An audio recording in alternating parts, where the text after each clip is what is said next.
Hello everyone, welcome back to queen designer. आज की video में मैं आपको फर्जी सलवार की cutting and stitching step by step बताऊंगी। फर्शी सलवार के लिए मैंने लिया है 2.25 मीटर्स कॉटन फैब्रिक। मेरा फैब्रिक वाइट कलर में है तो मैं इसमें लाइनिंग का भी यूज़ करूँगी। मैंने पतली वाली लाइनिंग ही ली है। सबसे पहले मैं लाइनिंग फैब्रिक को लेंथ वाइज डबल फोल्ड में करते हुए विड्थ वाइज भी डबल फोल्ड कर दूँगी और फिर बेल्ट के लिए 4 इंचेस ऊपर की साइड छोड़ते हुए 38.5 इंचेस पर लेंथ के लिए मार्क कर लूँगी। 38 इंचेस मेरी रेडी लेंथ है और हाफ इंचेस ऊपर नीचे फोल्डिंग में आ जाएगा। उसके बाद हम सलवार विड्थ के अकॉर्डिंग मार्किंग करेंगे। सलवार विड्थ मैं 18.5 इंचेस ले रही हूँ। आप 19 और 22 इंचेस तक भी ले सकते हैं। उसके बाद मैं नीचे से मोहरी के अकॉर्डिंग विड्थ के लिए मार्किंग करूँगी। मेरी रेडी मोहरी रहेगी 10 इंचेस प्लस 1 इंचेस मैं एक्स्ट्रा लूजिंग के लिए लूँगी। मोहरी मार्क करने के बाद हम क्रोच एरिया के लिए मार्क करेंगे। क्रोच में ले रही हूँ 10 इंचेस, जो ऊपर 4 इंचेस की बेल्ट मिलाने के बाद 14 इंचेस का हो जाएगा और 13 इंचेस मुझे रेडी क्रोच एरिया मिल जाएगा।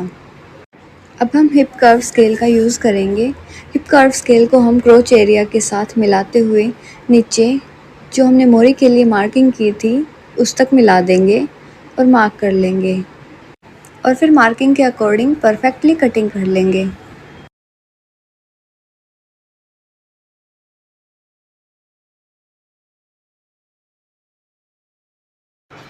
मार्किंग के अकॉर्डिंग हमारी कटिंग हो चुकी है।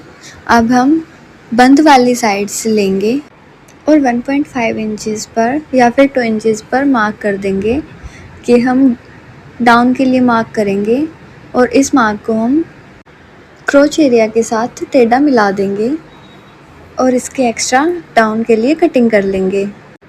ऐसे डाउन करने से हमारी सलवार घूमेगी नहीं और सेंटर में रहेगी। लाइनिंग फैब्रिक की कटिंग हमारी डन हो चुकी है। अब हम मेन फैब्रिक पर कटिंग करेंगे। मेन फैब्रिक को भी लाइनिंग फैब्रिक की तरह 4 फोल्ड में रख लेंगे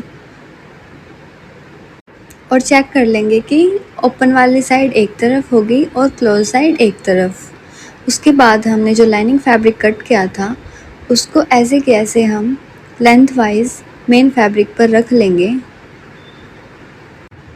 और बिल्कुल अच्छे से साइड मिलाते हुए सेट कर लेंगे। लाइनिंग फैब्रिक को बिल्कुल अच्छे से ट्रेस करेंगे, कहीं से भी इधर उधर या ऊपर नीचे नहीं होना चाहिए। लाइनिंग फैब्रिक की अच्छे से ट्रेसिंग होने के बाद हम मेन फैब्रिक को नीचे से 5 इंचेस एक्स्ट्रा लेंगे, जो हमारा मोहरी अंदर फोल्डिंग के लिए काम आएगा। हम इसमें अलग से मोहरी अटैच नहीं करेंगे। इसी फैब्रिक के ऊपर पेस्टिंग पेपर को रखते हुए मोहरी को अंदर फोल्ड कर देंगे। तो मोहरी के लिए 5 इंचेस पर मार्किंग कर लेंगे और नीचे से मार्क को हम टेढ़ा रखेंगे, यानी कि 1.5 या 1 इंचेस एक्स्ट्रा रखेंगे, जो कि फोल्ड होने के बाद सलवार की एग्जैक्ट शेप ले लेगा और कम नहीं पड़ेगा। मेन फैब्रिक पे बस हमने मोहरी वाले एरिया में ही चेंज किया है, बाकी सलवार की कटिंग हमारी एज़ यूजुअल लाइनिंग पार्ट जैसे ही रहेगी। तो बाकी की सलवार को ऐसे ही सलवार ड्रेसिंग के अकॉर्डिंग कट कर लेते हैं। कटिंग बिल्कुल इक्वली होनी चाहिए।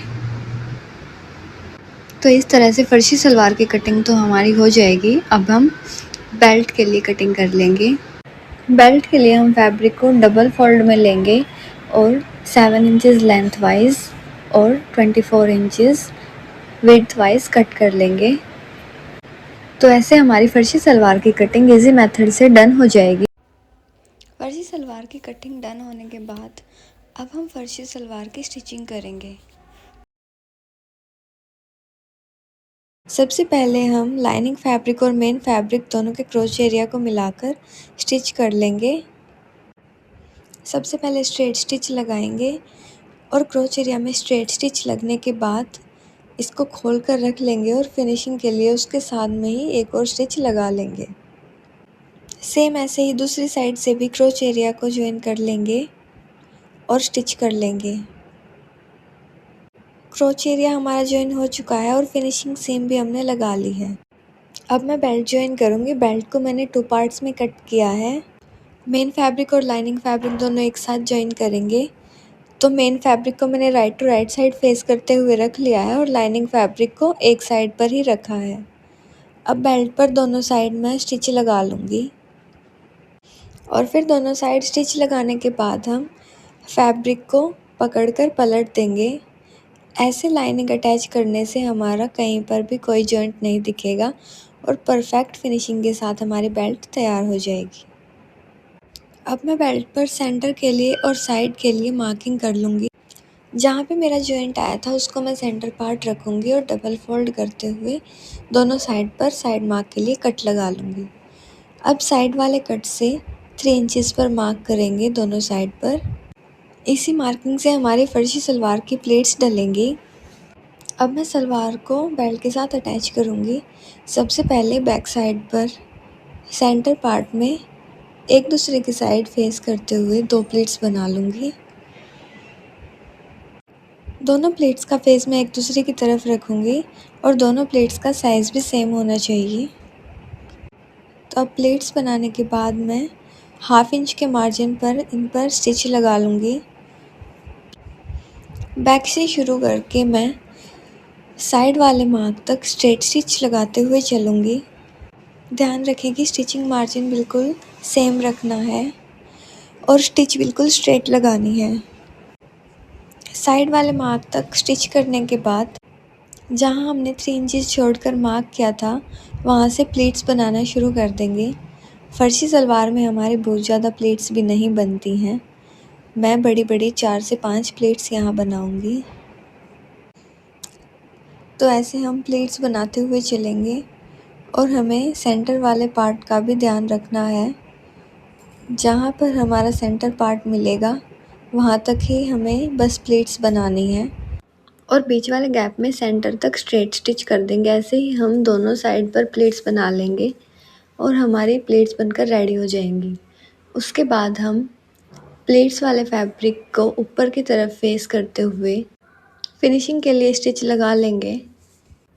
इससे हमारी सलवार नीचे की तरफ नहीं लटकेगी और फिनिशिंग भी अच्छी रहेगी। फिनिशिंग सीम हमारी लग चुकी है।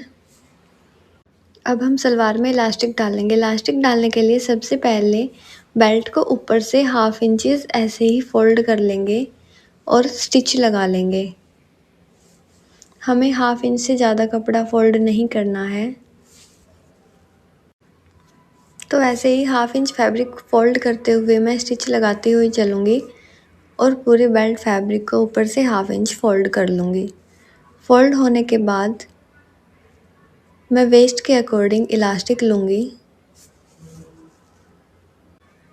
मेरी वेस्ट 32 इंचेस है, इसीलिए मैं 28 इंचेस की इलास्टिक ले रही हूँ। अब इलास्टिक को फोल्ड करते हुए बीच से जॉइन कर लेंगे। इलास्टिक को जॉइन करने के बाद हम फैब्रिक लेंगे और बेल्ट को ऊपर से ऐसे फोल्ड करते हुए इलास्टिक को उसके बीच में रखते हुए स्टिच लगा देंगे। ध्यान रखें कि हमारी स्टिच इलास्टिक के ऊपर नहीं लगनी चाहिए, बस किनारे पर लगनी चाहिए। तो ऐसे ही मैं इलास्टिक को बेल्ट के साथ अटैच करते हुए चलूँगी। हम इलास्टिक को डालते रहेंगे और इसको परफेक्टली सेट करने के लिए पीछे से खींचते रहेंगे और कपड़े को पीछे खिसकाते रहेंगे, जिससे कि हमारी इलास्टिक अच्छे से डलकर रेडी हो जाएगी।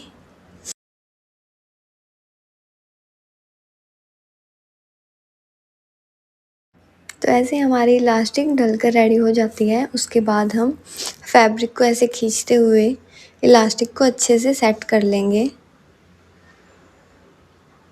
और फिर इस फैब्रिक को टाइटली खींचते हुए इसके बीच में एक स्टिच लगा लेंगे, जिससे कि हमारी इलास्टिक घूमे। ध्यान रखें कि फैब्रिक को दोनों साइड से टाइटली स्ट्रेच करते हुए ये स्टिच लगानी है। अगर अच्छे से स्ट्रेच नहीं करेंगे तो हमारी इलास्टिक छोटी हो जाएगी और वो हमारी वेस्ट पर फिट नहीं आएगी। तो ऐसे हमारे इलास्टिक एरिया में भी स्टिच लगकर रेडी हो जाएगी। अब हम मोरी को अटैच करेंगे। मोरी के लिए मैंने 3 to 4 इंचेस की फॉर्म ली है। अगर आप 3 इंचेस चाहें तो 3 इंचेस ले सकते हैं, 4 इंचेस चाहें तो 4 इंचेस ले सकते हैं। मैं फर्शी सलवार बना रही हूँ तो मैं इसमें ज़्यादा कुछ डिज़ाइन नहीं करूँगी। स्ट्रेट स्टिच करूँगी और मोरी को कंप्लीट कर लूँगी। तो ऐसे हमारी मोरी कंप्लीट हो जाएगी। देखिए ये हमारा मोरी का डिज़ाइन हो गया। अब मैं मोरी को फोल्ड करते हुए फिटिंग के लिए मार्क कर दूंगी। रेडी मोरी मेरी 10 इंचज़ की रहेगी, तो मैं 10 इंचज़ पर मार्क करते हुए स्टिच लगा लूँगी। तो ऐसे हमारी फर्सी सलवार की स्टिचिंग कंप्लीट हो जाती है। अगर आपको ये वीडियो हेल्पफुल लगा हो तो प्लीज़ वीडियो को लाइक करें और क्वीन डिज़ाइनर को सब्सक्राइब करना ना भूलें।